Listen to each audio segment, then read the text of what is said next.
It's far beyond. Welcome everyone. We'll be getting started in a few minutes. Please turn on your cameras. And this is also a reminder that our meeting will be recorded. Beyond a doubt, my heart will lead me there soon. We'll meet beyond the shore. We'll kiss just as before. Happy we'll be beyond the sea, and never again I'll go sailing.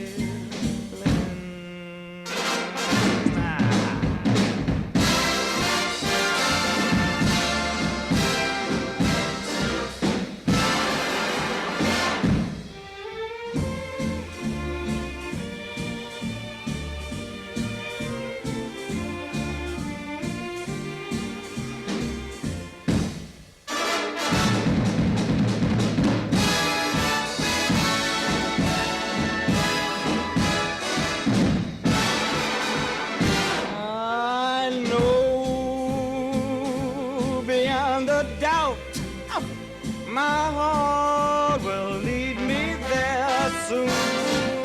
We'll meet, I know we'll meet beyond the shore. We'll kiss just as before. Happy we'll be beyond the sea, and never again I'll go sailing.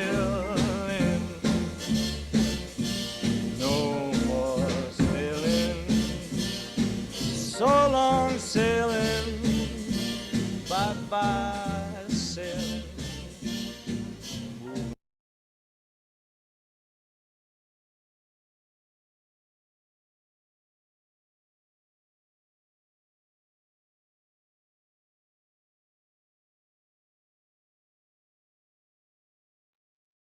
The 2023 November membership meeting is now called to order. Thank you all for joining us tonight. As an officer team, we are so excited to see everyone join us for our November membership meeting. As we head on to the year, you might be looking for ideas to monetarily support your initiatives. So our November membership meeting theme is fundraising. During this meeting, please be as interactive as possible. We want everyone to learn and take something back to their chapters. For our agenda, we'll be starting with the fun icebreaker and then moving on to our presentation of the night. And then we'll have a short activity following our guest speaker with a brainstorming activity and in our state of a state with our announcements at the end. And as promised, before we get into like the very serious stuff, we're going to start with our icebreaker. It's Guess Who, and you'll be guessing which officer did what activity. So we'll just have like volunteers. This officer plays tennis, and she's one of the people in the picture. So does anyone have a guess?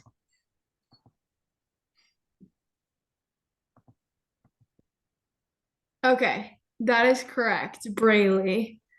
That was right on. This officer is a FFA member, and you have like a 25% chance. So, would Spencer, do you have a guess? I think I'll guess Gabe for this one. Gabe, okay. All right, that was close on the other side of spectrum, but yeah, so Ben is our FFA member. This officer has 5 dogs. Let's have Peyton. Do you want to give it a shot?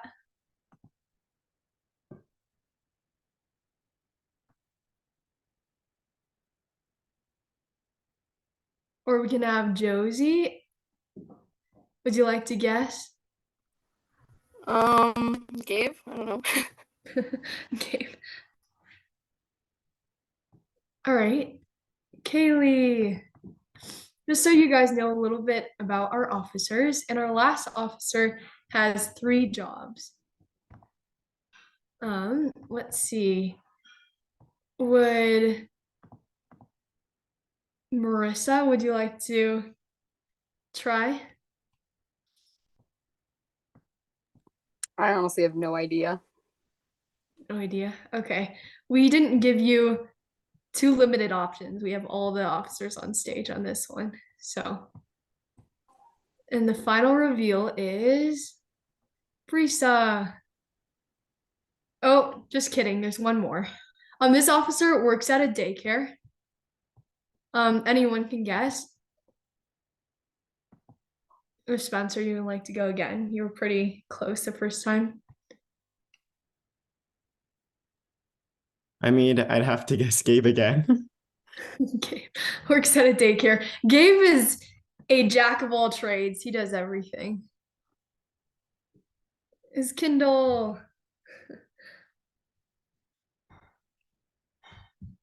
All right, thank you so much for playing. And now we will roll into the rest of the informational aspect of the meeting.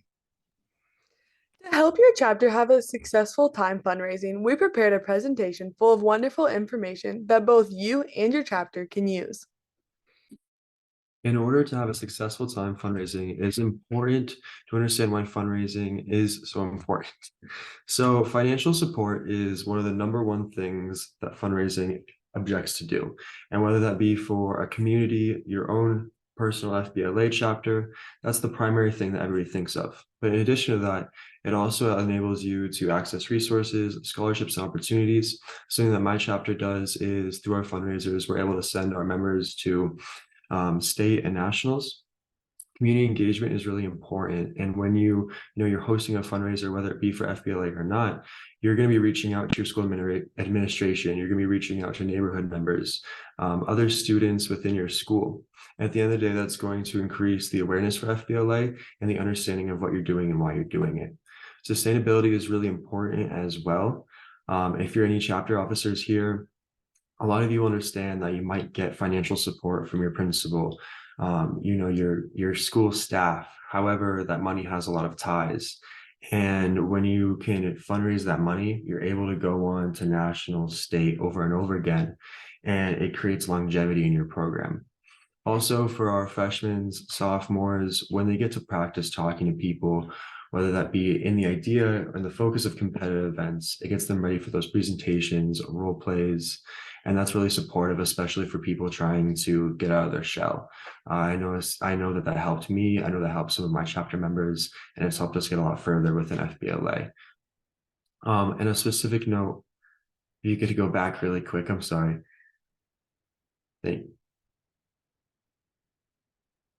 Other direction. While they're pulling that back up, I want to say that fundraising is really important to our organization. It's one of our tenets, service. And every year, FBLA generates $250,000 for our national partner, March of Dimes. And if FBLA decided, we're not going to be working towards that anymore, those pennies, they make a significant impact. Those dimes, every single dollar, makes a forward movement in somebody's life. And that has the same impact in a chapter, community, whether that be at the state level or national level. So we thank you guys for doing so much that you do. So I want to talk about establishing goals, and everybody has heard of the SMART goals, I'm assuming, so specific, measurable, achievable, relevant, and time bound. Those are the parameters that you want to be setting. And these are really important. That way you can reach your goal. But a lot of people, when they think about this, they forget that you're only in high school for 4 years. This project is going to be 9 months, and hopefully it's happening year over year to sustain success. It's going to be increasing, how many people you impact. And if you don't establish these goals, you're going to lose your vision over time. You're going to lose the parameters. And also when you have new teams and people taking your place, it's going to diverge and it's going to fall off the rails. So when you establish these goals, it creates long-term sustainability, and it also allows people to join in, hop in from other teams, whether that be from other organizations, like your student organizations, student council, FFA, other CTSOs. They can join in very easily to increase that goal and make it more feasible.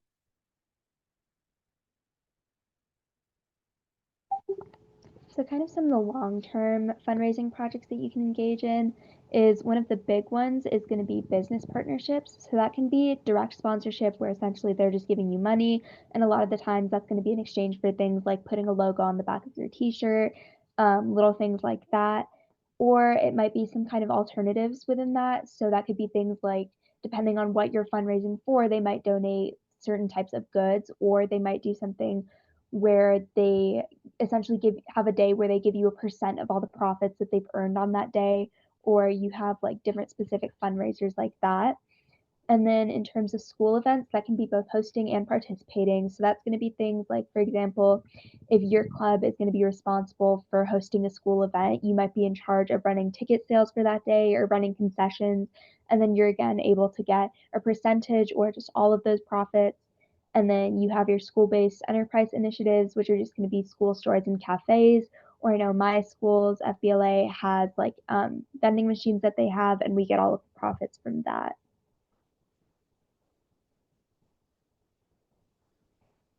And then some short-term ideas is you can be doing things like food sales.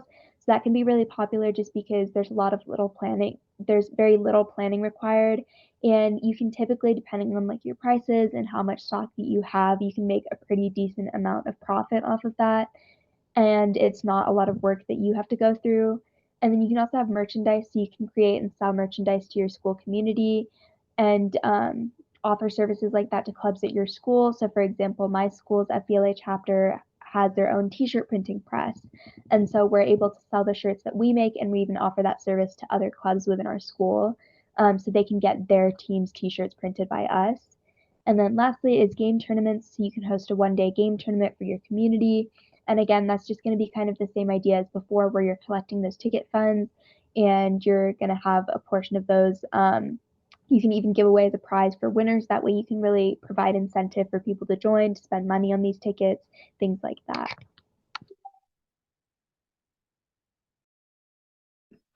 So another way you can fundraise is through City Pop. City Pop is an amazing fundraiser because it is all virtual and you yourself never handle the goods. It's just a really easy way to fundraise and it's just all virtual and the people that are fundraising with you, you just share them link and they can share that to their friends, family, colleagues, their parents, work employee, work friends.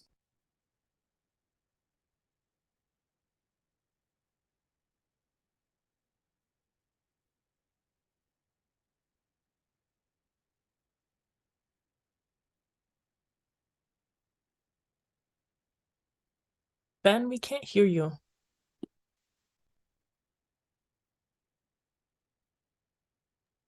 I don't know too if it's okay. I can take over for a second. All right, everybody. So City Pop, as Ben was saying, it's a completely autonomous fundraising platform, which is also a national collaborator with FBLA. You may have seen them at the National Leadership Conference this past year. They're highly profitable and they focus on the support of your chapter rather than, just trying to suck money out of you guys. And the idea is they sell candies, pretzels, chocolates, these kind of things, very similar to world famous chocolate. That's something that I've seen a lot of schools pursue, but this is something where people across the country, across the state can order from, all on the idea of supporting your chapter. I know that this past year, and really recently, the Riverdale Ridge chapter for FBLA, they used this platform to fundraise for the National Fall Leadership Conference, sending 14 students there. And so it has a lot of upwards mobility and should be something that you guys should really think about. Okay, we'll try this again. Hopefully y'all can hear me this time. Okay, that's better. I was just talking to myself for a while. Some tips to fundraising success. If you fundraise the same fundraiser consistently, you develop a following. It's the same people will ask you year over year. I've done some of the same fundraisers every year in high school, and I have people ask me around the same time every year, "Hey Ben, are you doing this fundraiser again?" Another way to do it is you tell a compelling story. Say where this money is going. If people are just donating money into a black hole, they're less likely to donate. But if they can see what their money is going to, they're more likely to donate. Offer incentives. Recognition is a big thing. I know that a lot of companies around me have supported our FBLA chapter in our school, and all they ask for us to do is just make sure we recognize them and give them some sort of incentive for themselves. Just show what the money's going to is a really big thing when it comes to fundraising.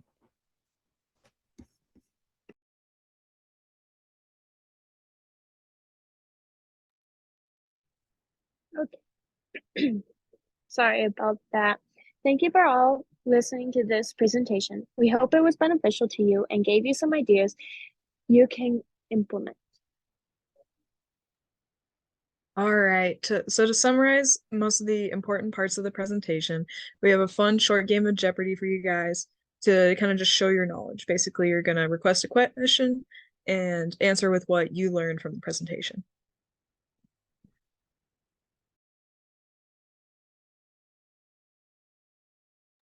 So these are our categories. We have importance, short-term project, long-term goals, and success. If anyone wants to just pick one, that'd be a great place to start.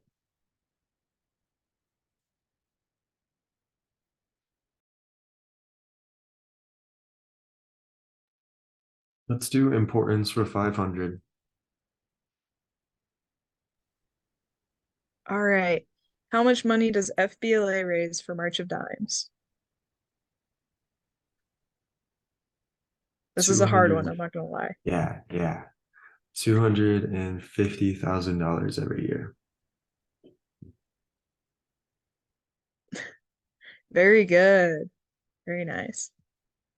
All right.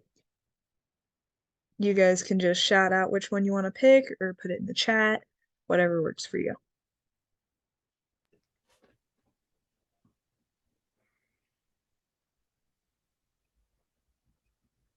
Okay, we have success for 300.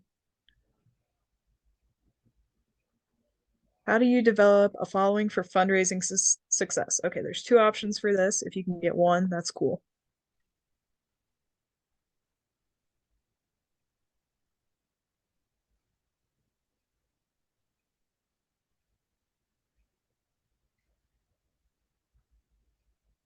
Is there any ideas? Is one of them telling a story? Telling a story. Spencer says create SMART goals. All right, let's see what we got. Consistency and incentives. But I think, yeah, those are all good ways as well. Creating SMART goals is definitely one of those, and telling a story too.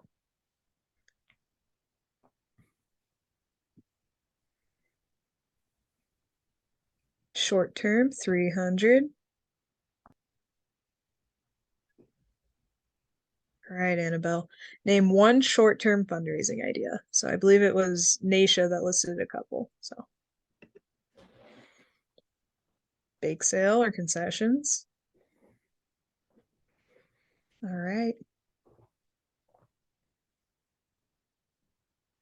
Food sales. Yep, you got one. There are a couple options there, but yeah, food sales is definitely a big one.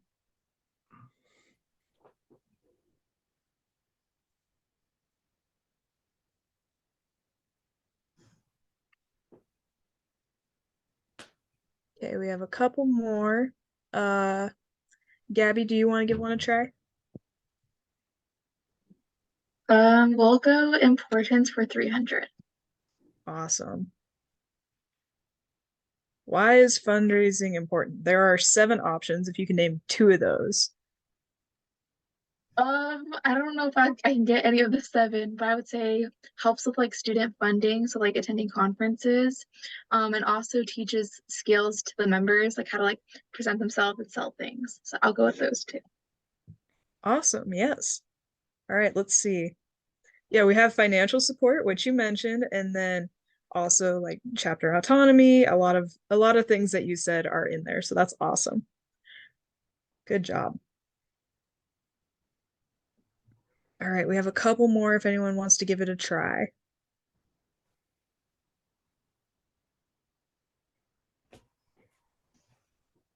Sam, which one's your favorite? We can do that one. My favorite, I'm kind of sad no one's picked the long-term goals yet because I think there's some hard questions in there. Intimidating. Let's do that. 2 ways to interact with school events.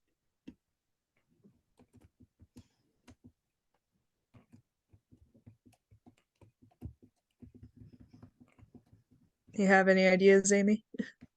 Possibly contact an administrator and talk to them about it, teachers, just people who are leaders within the school. I like that. That's awesome.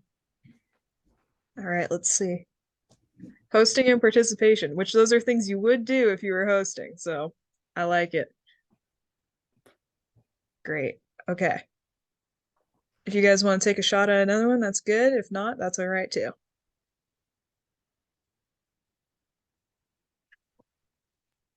Ben, how about you choose this one? Sam, you said you liked long term, so let's go long term for 3, please. 2 ways to do business partnerships. Again, this is another hard one, so.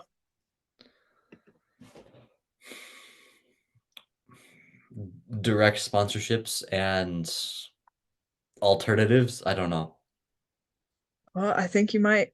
Oh, look at that. You got it right on the money.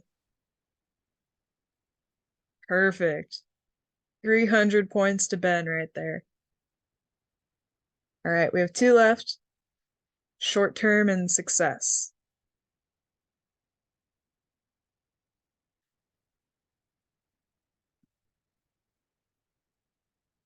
Josie, do you want to try one?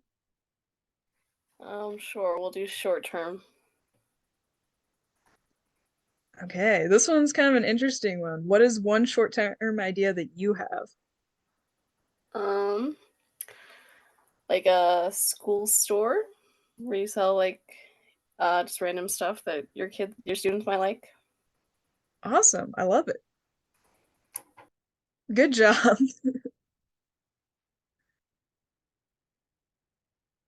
All right, let's try and knock this last one out here. Success for 500. Who wants it?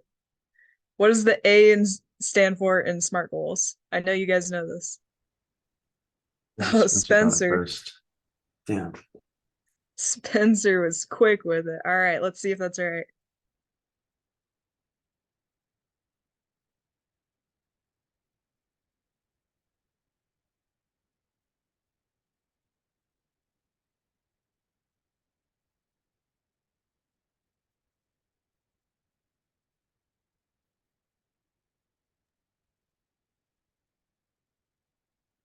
Awesome. Good job, Spencer. I have no idea how you type that fast, but good job.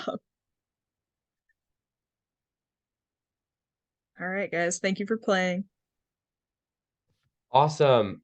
So after this, now we have a super cool guest joining us, and she will be sharing additional tips on fundraising with all of you.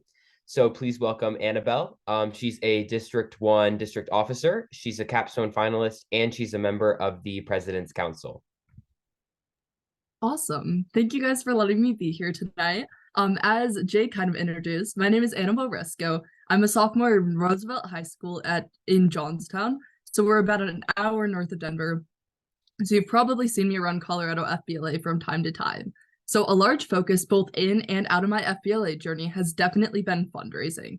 I've been lucky enough to host multiple initiatives for different projects, raise money for different causes, and I've assisted in everything from galas to sponsorships and more, and also manage our fundraising and community service for our chapter. So a little bit about how my fundraising process kind of works. So when it comes to coming up with ideas, nearly every one of my fundraisers starts with some type of rough idea or objective. A lot of the time, this might be, oh, the money needed for nationals, or in a lot of cases, it's a cause you're raising money for. It kind of depends, but oftentimes this goal isn't solid. It can just be a totally rough goal, and a lot of the later steps come later. So you want to determine in which ways you want to do this. Do you want to do it, like they said, a short-term or long-term project?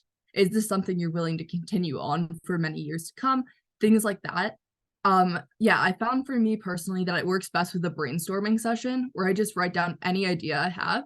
I have like multiple notebooks full of just ideas that I've been working on, things like that. Oftentimes it helps to include people, whether that's your family, officer team, or anyone else who might be involved in starting up this fundraiser.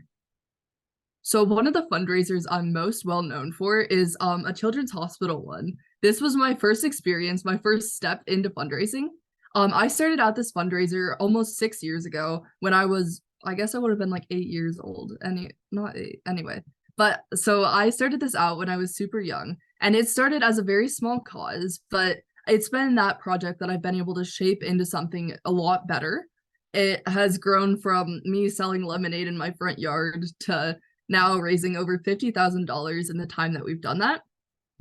Also within FBLA, like they said, a lot of my community service and fundraising gets involved, and that's a huge portion of what I do within our chapter and helping out within our district. So in order to achieve these goals, I honestly needed a clear vision of how I wanted the fundraiser to go or how I wanted it to change year to year. Whether this is long-term or short-term, it was pretty much essential for me to have some sort of idea of what I wanted to do and how I was going to get there. Even though that one's a lot harder to come up with in the beginning, definitely having that rough idea, that rough draft, gives you that clear goal and that thing to work towards. One of the other steps I had to take and kind of get used to was accepting help, honestly. So I've been one of those people who thought I could manage large-scale fundraisers on my own, things like that. But in all reality, I had to get chapter officers involved, I had to get friends and family, things like that. So definitely accepting that help when people offer it or reaching out when they don't. It became so much more successful when I started doing so, and it takes a lot of the pressure off of you or your chapter who's organizing the fundraiser. And then the last thing I found that was really, really effective is working with passion, making sure the cause, if you're doing a cause or anything else, is something you're truly passionate about is a huge part of it. People are way less likely to get involved in a fundraiser if they know nothing about it or don't care about it. So like they kind of said, definitely make sure to have that story, or like a lot of the time when we go for nationals fundraisers, things like that, we try to get the students involved as much as possible because honestly, that is our fundraiser. So a lot of that really helps to grow and improve what you're doing. And then definitely, yeah, taking that feedback and using it from year to year. That's a big part of it.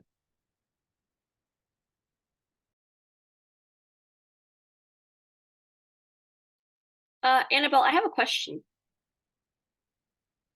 So I was Sure. wondering, can you go more into like the specifics of how members come up with a fundraising idea?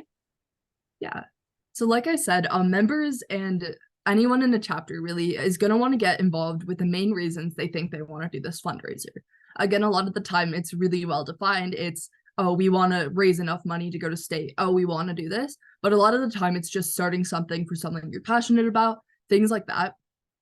Like I said, I recommend multiple people to idea dump and like go into it with the mindset of thinking no idea is a bad idea necessarily, and definitely just utilizing the ones that best fit, whether that's time, whether that's money, things like that. You definitely have to weigh in a ton in order to do that. I also have a question for you. If you can change one thing about your initiative, what would it be? So with my children's hospital one in particular, again, starting it out young, I definitely had this idea that like the setbacks and the failures weren't beneficial. Like I always was really reluctant for things to change, for things to go wrong. But little did I know that these trials and errors honestly are what shaped and helped me grow the most. Whether it was something going completely wrong or just somebody's feedback, those things helped me grow and improve so much into the best way possible. And then it really helps to bring that project into the future instead of keeping it the exact same year after year. You definitely have to make those adjustments. So this is kind of a follow-up question. Like, what is an adjustment that you had to make after, a huge challenge that you had to face? Yeah, so in multiple situations, this happens. Again, I've ended up getting pretty used to it. So in my children's hospital one, again, I started it younger, so it definitely has kind of grown up with me when you look at it. So we've shaped it more from crafts and things like that into more business sponsorships. How are we partnering with the community? Things like that. And within our chapter too, we've had certain fundraisers that we just have to reach out for help, whether that's businesses donating food, sponsorships again, social media, whatever that might end up being. We definitely don't have like notebooks full of ideas like you do, but certainly we can take some notes on what you're saying. So thank you for that. Annabelle, I have another question. Do you have any tips on completing a fundraising initiative, just kind of more in specific? So the best advice I could give anyone is to definitely make sure the fundraiser is enjoyable for anyone involved, anyone running it. If you have a fundraiser that's daunting to do, honestly, something you're not passionate about, something you're not enjoying, it definitely makes things a lot harder and a lot less enjoyable. So a lot of the time, community members, other people really want to have some sort of fun, interactive fundraiser. and some way they can get involved. So that's been really, really helpful. And then also unique fundraisers we found have really stood out, whether that's something like Ben was saying that people come back year to year to see, or something they've never seen before. It definitely is really effective in that sense, and the community definitely gets way more excited.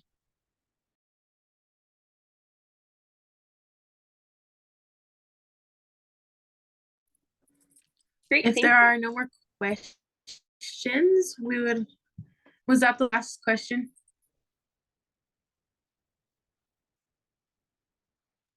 I would like to ask a quick question, if that's okay. Go ahead, Gabe. Or yeah. Annabelle, where do you see the future of your children's hospital initiative? I think it's really interesting. And what are your tips on specifically growing and moving past your old process and trying to expand?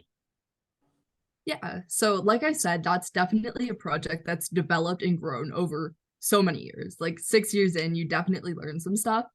In the future, I'm definitely looking into the next year, hopefully shaping it into some type of nonprofit.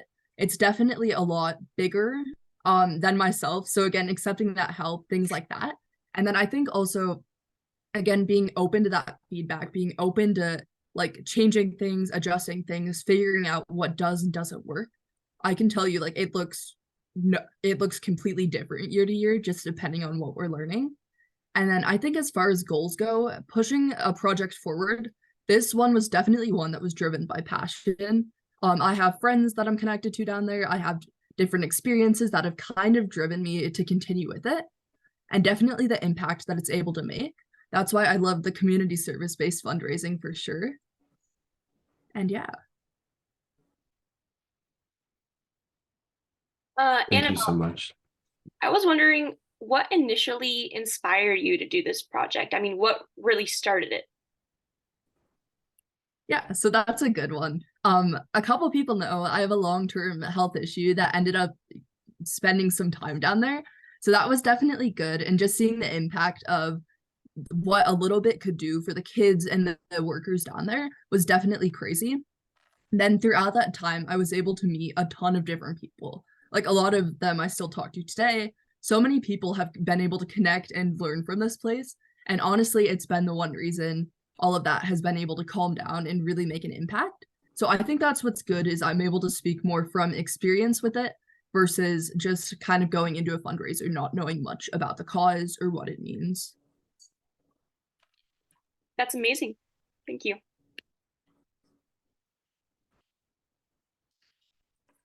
Are there any more questions for Annabelle?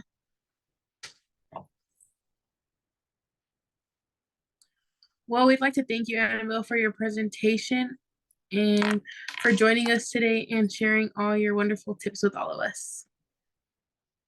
Thank you guys for having me. I appreciate it.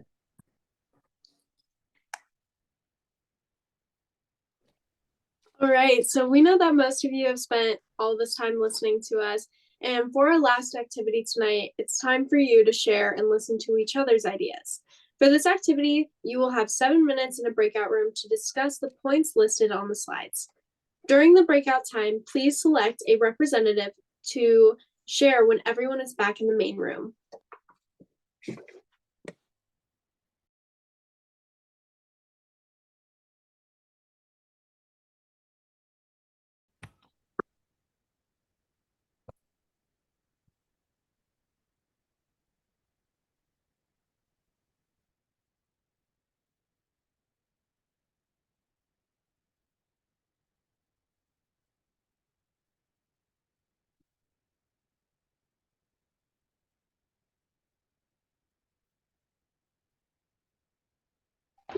So thank you everyone for participating in the breakout rooms. Will the selected representatives just share out what you discussed?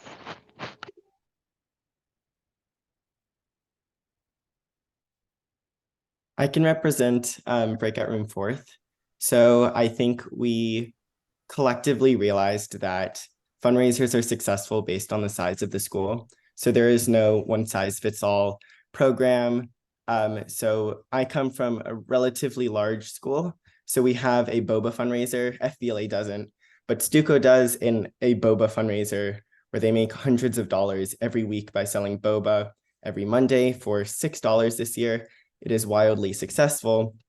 Whereas Yalen had a fundraiser at her school where they go around, it's a smaller town. They go around and for about $50 to $75, they paint windows of local businesses. And we had another idea where they had a calendar, and similarly, they asked businesses for donations, about $50. And if a business donated, they would have an advertising spot on their calendar.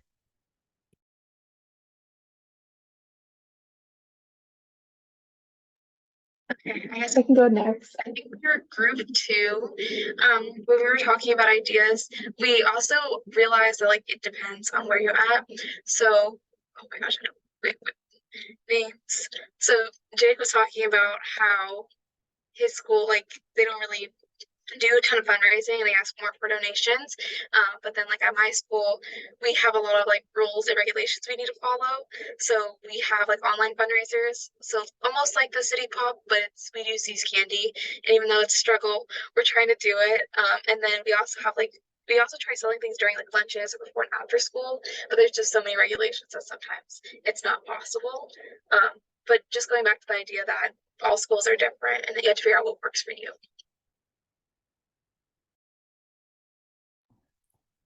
Yeah, definitely like specializing is something that is going to make it more personal. And we really like those ideas.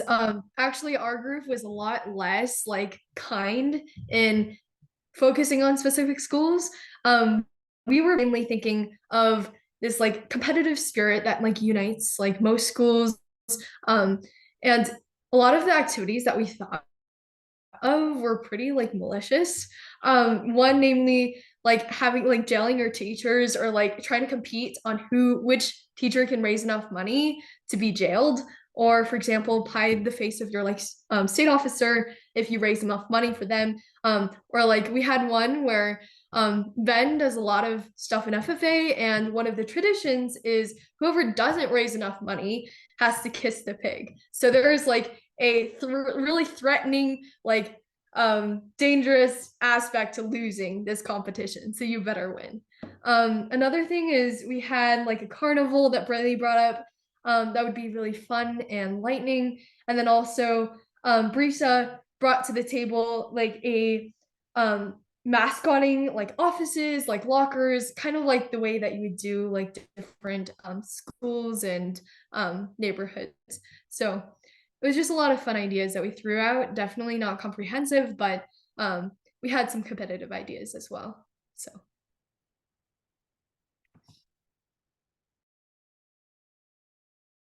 Yeah, ours was kind of similar. We had talked about like Kindle School did like wolfing the community, which is similar, and they sold cookie dough. And their like incentive for helping with fundraising and stuff was going on a field trip, which sounded pretty cool to do. Yeah.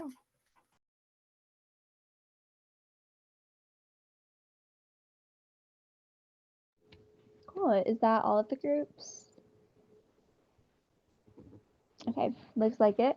So thank you all for participating, and we hope that you're able to apply the ideas that you all learned today to your chapters. And then over the past month, our state officer team has been hard at work launching initiatives to help you guys all succeed. So let's hear from some of our vice presidents about the progress that we've made in the past month.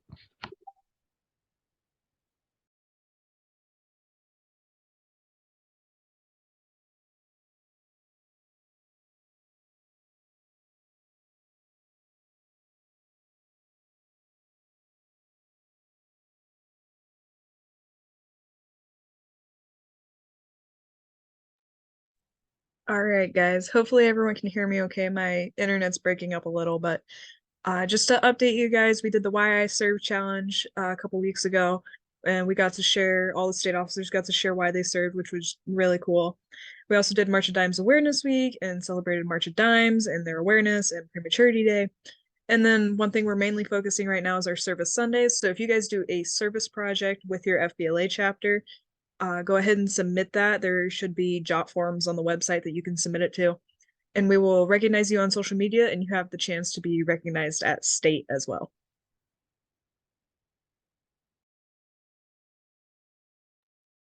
Hello, everybody. Education has been pretty hard at work. I'm working alongside Ben, Yalen, and Carly this past month.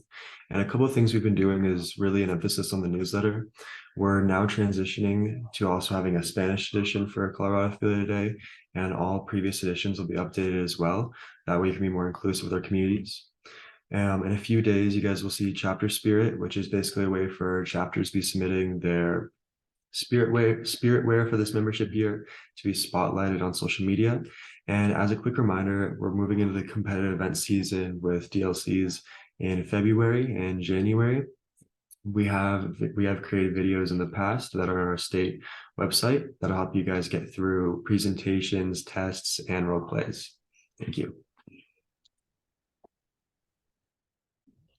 Hi everyone, the progress group has also been busy at work. Between myself, Naisha, Jake, and Brisa, we've been working on our social media and all our different platforms that you guys see on a daily, hopefully. So our Get Socials are something that we do every month. They come out on the 15th of every month. They're just little tips to help members build on their relations, their connections, and just their skills overall and their connection and how they interact with one another. So we hope you guys see those. We continue to do those. Social media takeovers have been one of our favorites that are happening right now. We really hope you guys see them. All of our state officers have got a chance.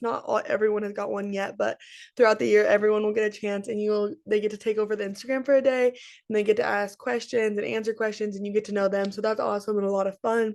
Along with that, we've just sent out posts almost every day of just different things happening in Colorado FBLA. So make sure to follow along on that. And then STAR members, all of you guys are amazing members, and we absolutely love getting to interact with all of you and seeing what you're doing. So we make sure our state officers hand out a good amount of STAR members every semester, and then we recognize them on our social media platforms.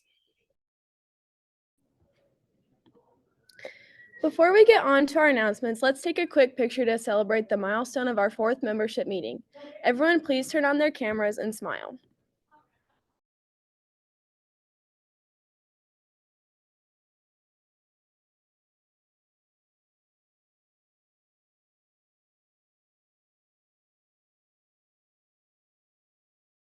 Awesome. Thank you, everyone. I think I got that. Wait 1 second. I just saw some cameras turn on. Let's do that real quick. Everyone smile.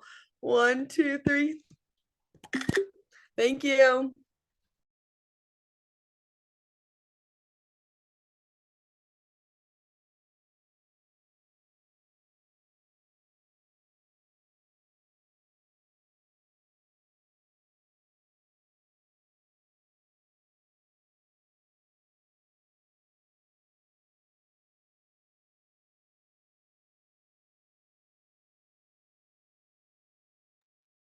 Just some quick announcements for you all. We do have the Why I Serve challenge where you can film your Why I Serve video and then tag Colorado FBLA for Peak Award points, which is great. December 1st, the Colorado FBLA Today newsletter will be released. December 1st is also membership registration and payment deadline. So if you haven't paid, make sure you get that in. Make sure all the members in your chapter are registered. December 14th is the FBLA and DECA night at the Nuggets. So that's super exciting. And then December 15th is District Leadership Conference registration and the scholarship deadline. So I encourage you all to look at that and then make sure you get registered if you want to compete at your DLC. All right, thank you so much, everyone. As our November membership meeting comes to an end, I hope you guys have learned something you can take back to your chapters. Please scan the QR code on your screen, and you can fill out your reflection form, which can be used for Peak Award points. And be sure to follow Colorado FBLA on all of our social medias to stay up to date. I also encourage you to reach out to any of us officers. We're here to help you guys. We're here to serve you, so please reach out to us. You can find our contact information on our Colorado FBLA website. And we will continue our membership meetings next year in January, where we will talk about District PEP and FBLA Week. I really encourage you guys to come and join us so you can learn about all the fun activities we'll be doing. The November membership meeting is now adjourned.